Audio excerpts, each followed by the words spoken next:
What was the name of any of the underage that were the subject of the criminal charges to which you pled guilty? About those charges, what were the allegations of those charges? Solicitation of prostitution, not underage prostitution, prostitution. 21 February 2026 America के department of justice ने Epstein files की 3 million नए document public कर दिए हैं और जैसे ये डॉक्यूमेंट्स बाहर आते हैं इंटरनेट पर एक से एक बढ़कर शॉकिंग क्लेम्स बाहर आने लगे हैं। कुछ पोस्ट में हॉलीवुड के बड़े नाम जैसे लियोनार्डो डिकैप्रियो की इंटरनेट पर कुछ एक्सट्रीम कॉन्स्पिरेसी क्लेम्स वायरल हो रहे हैं। ऐसा कहा जा रहा है कि डिकैप्रियो के घर में अभी अप्रॉक्स 70 किलो ह्यूमन मीट पाया गया है। इसी के साथ एक और नाम वायरल हो रहा है, famous TV host Ellen DeGeneres. Online conspiracy threads में यहां तक कहा जा रहा है कि एप्स्टीन को सबसे पहले ह्यूमन मीट एलन ने खिलाई थी। हाल ही में रिलीज हुए एप्स्टीन फाइल में एक और बड़ा नाम सामने आया है, डोनाल्ड ट्रंप। ऐसा बताया जा रहा है कि इस 3 मिलियन डॉक्यूमेंट में डोनाल्ड ट्रंप का नाम 1 मिलियन बार यूज किया गया है, मतलब हर तीसरे पेज पर ट्रंप का नाम है। इतना सब चल रहा है दुनिया में सारे जगह लोग प्रोटेस्ट कर रहे हैं। व्हाइट हाउस के बाहर प्रोटेस्ट किया जा रहा है, ट्रंप को डिफेम किया जा रहा है। ईरान अपने मिसाइल्स पर for the survivors of Epstein files लिख के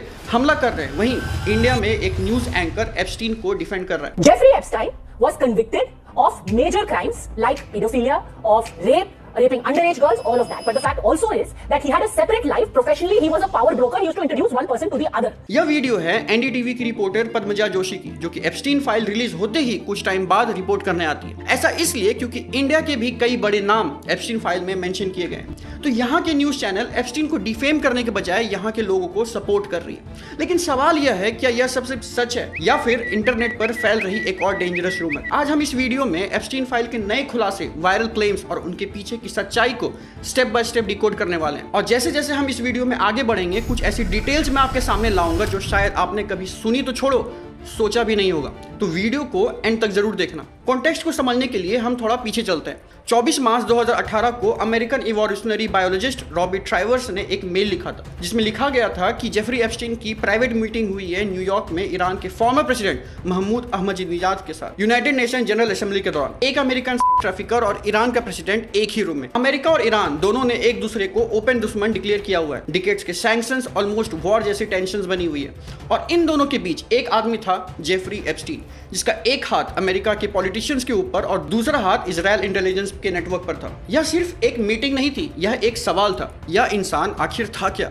कोई क्रिमिनल, कोई जासूस या फिर कुछ और? अगर आप अभी चल रहे वॉर पर डिटेल्ड वीडियो देखना चाहते हैं तो उस पर भी मैंने एक डिटेल्ड वीडियो बनाया हुआ है। इस वीडियो के डिस्क्रिप्शन में मैं उसका लिंक डाल दूंगा या वीडियो के एंड में मैं एक पोस्ट डाल दूंगा, जिसकी वजह से आप वो वीडियो देख सकते हैं। इस एप्स्टीन वाले वीडियो में मैं आपको वो नहीं बताऊंगा जो आप न्यूज चैनल पर सुन चुके हो, मैं आपको वो बताऊंगा जो उन्हें बताना नहीं था। इस चैनल पर हम वो टॉपिक्स उठाते हैं जो मीडिया रुक जाती है, जहां डॉक्यूमेंट सील्ड होते हैं। और आज की स्टोरी एप्स्टीन केस वो एक ऐसी कहानी है जिसमें पैसा, पावर, इंटेलिजेंस एजेंसी और जियोपॉलिटिक्स सब एक ही जगह मिलते। अगर आप पहली बार इस चैनल पर आए हैं तो कृपया करके सब्सक्राइब कर लो, क्योंकि ऐसी टाइप की वीडियोस हम रेगुलरली लाते हैं। अगर आप ऑलरेडी सब्सक्राइब्ड हैं तो आज की वीडियो एंड तक देखो, क्योंकि यह स्टोरी आज भी चल रही है।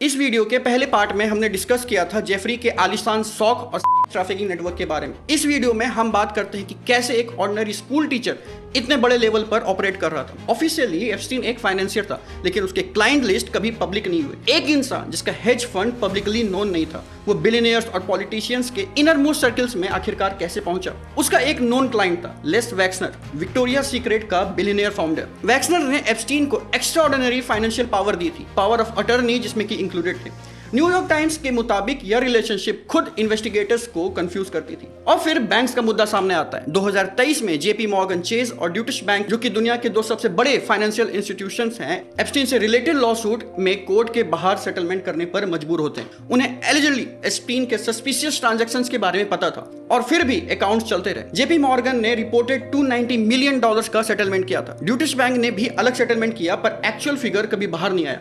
लेकिन एप्स्टीन के फाइनेंशियल नेटवर्क का पूरा स्ट्रक्चर आज भी फुल्ली क्लियर नहीं है। पैसा एग्जैक्टली कहां से आता था, कहां जाता था, यह आज तक एक डिबेट का टॉपिक है। 2024 में यूएस कोर्ट ने हंड्रेड्स ऑफ पेजेस के डॉक्यूमेंट्स अनसील कर दिए। 150 से ज्यादा लोगों के नाम मेंशन हुए। यह समझना जरूरी है कि नाम होना क्राइम प्रूव नहीं करता। कई लोग विटनेस के तौर पर भी थे, लेकिन जब नेम सामने आए इंटरनेट पर तूफान आ गया। बिल क्लिंटन का नाम फ्लाइट्स लॉग और रिपोर्टेड्स में आया। क्लिंटन टीम ने कुछ टिप्स एक्नॉलेज किए, लेकिन हर रॉन्ग डूइंग से इनकार कर दिया। प्रिंस एंड्रयू, ब्रिटेन के रॉयल फैमिली का मेजर नाम, पर वर्जीनिया ग्रुफरे ने यह क्लेम किया कि जब वो माइनर थी तब एंड्रू के साथ इनकाउंटर हुआ।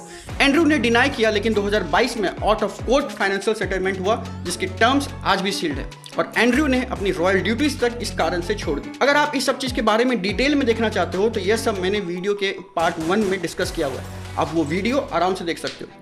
कई इन्वेस्टिगेशन जर्नलिस्ट ने इंक्लूडिंग मायामी हेरल्ड ये सवाल रेज किया कि एप्स्टीन का किसी इंटेलिजेंस ऑपरेशन से लिंक हो सकता है। कुछ रिपोर्ट्स में इजराइल इंटेलिजेंस कनेक्शंस का भी जिक्र हुआ है। कुछ फॉर्मर इंटेलिजेंस ऑफिशियल्स ने यह थ्योरी डिस्कस की है। एप्स्टीन के डेथ के बाद फोकस शिफ्ट हुआ उसकी क्लोजेस्ट एसोसिएट्स पर, जिस्लेन मैक्सवेल, ब्रिटिश सोशलिस्ट और मीडिया मोग्युल रॉबर्ट मैक्सवेल की बेटी।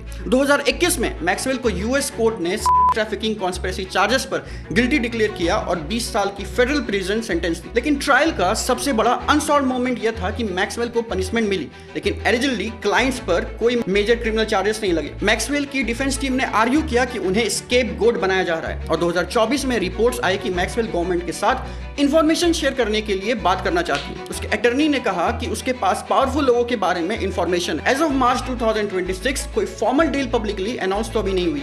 2025 और 26 में थाउजेंड्स ऑफ डॉक्यूमेंट्स रिलीज हुए, लेकिन कई फाइल्स हेवीली रिडेक्टेड थे। पूरे पेजेस को ब्लैक्ड आउट कर दिया गया था। अथॉरिटी कहती है कि यह विक्टिम्स की प्राइवेसी के लिए जरूरी है। क्रिटिक्स कहते हैं कि ट्रांसपेरेंसी अभी भी इनकम्प्लीट है। और मीडिया की बात करें तो एबीसी न्यूज के जर्नलिस्ट एमी रोबैक की 2019 की लीक्ड फुटेज सामने आई, जिसमें उन्होंने कहा कि 2015 में उनके पास एप्स्टीन स्टोरी थी, लेकिन नेटवर्क ने एयर नहीं करने दिया। I've had the story for 3 years. I've had this interview with Virginia Roberts.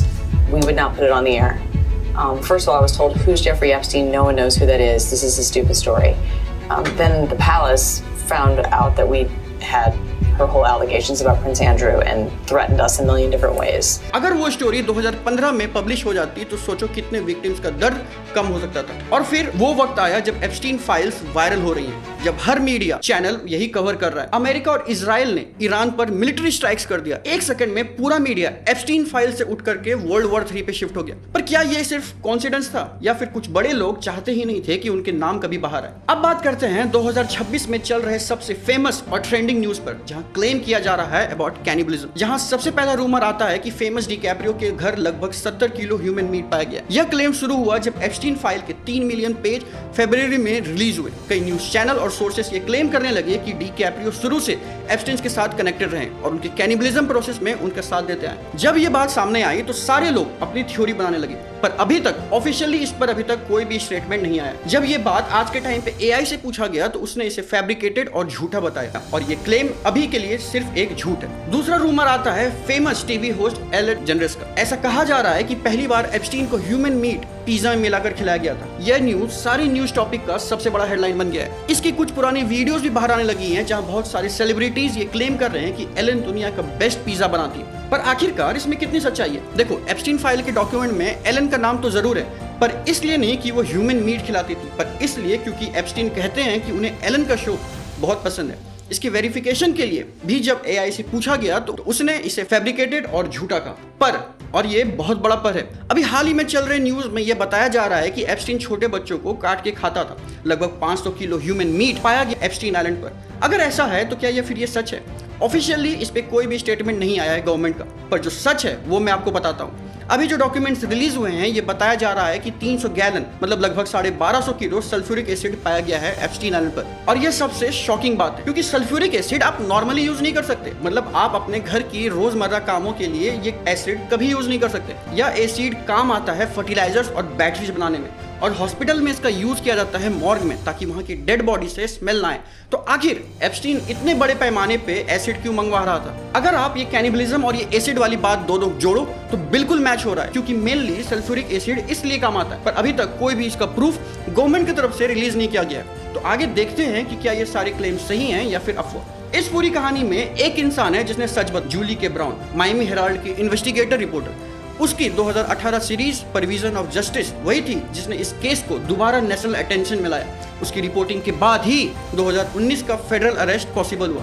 एक अकेली औरत, एक न्यूज़पेपर और सच का दम। उसने प्रूव किया कि पावरफुल सिस्टम में एक ही इंसान सब कुछ बदल सकता है। एप्स्टीन केस ने एक और बड़ी चीज बदली, पब्लिक अवेयरनेस। जहां लोगों ने ध्यान दिया, बैंक कोर्ट में गया और लोगों ने प्रेशर दिया, डॉक्यूमेंट्स अनसील हुए, जब विक्टिम्स बोलने लगी, मैक्सवेल को सजा मिली। चेंजेस होता है जब लोग जगते हैं। अब सवाल आपके लिए है, आप ये वीडियो देख चुके हो, आप जानते हैं कि पैसा कैसे काम करता है। आप जानते हैं कि पावरफुल लोग कैसे बचते हैं, आप जानते हैं कि मीडिया कैसे चुप रहता है। तो अब आपके पास चॉइस है। पहला चॉइस, स्क्रॉल करके यह वीडियो आप बंद कर सकते हो और भूल जाओ। दूसरा चॉइस है, इस इंफॉर्मेशन को शेयर करो, क्योंकि जब ज्यादा से ज्यादा लोग जानेंगे तब पावरफुल लोगों को। जूली के ब्राउन अकेली थी, लेकिन उसकी स्टोरी मिलियंस तक पहुंची क्योंकि लोगों ने शेयर किया। आप भी वही कर सकते हो। कमेंट में बताओ आपके हिसाब से इस केस का सबसे बड़ा अनआंसर्ड सवाल क्या है। सब्सक्राइब करो, जो भी मेजर डेवलपमेंट आएंगे हम कवर करेंगे, क्योंकि यह स्टोरी अभी खत्म नहीं हुई है। शुक्रिया।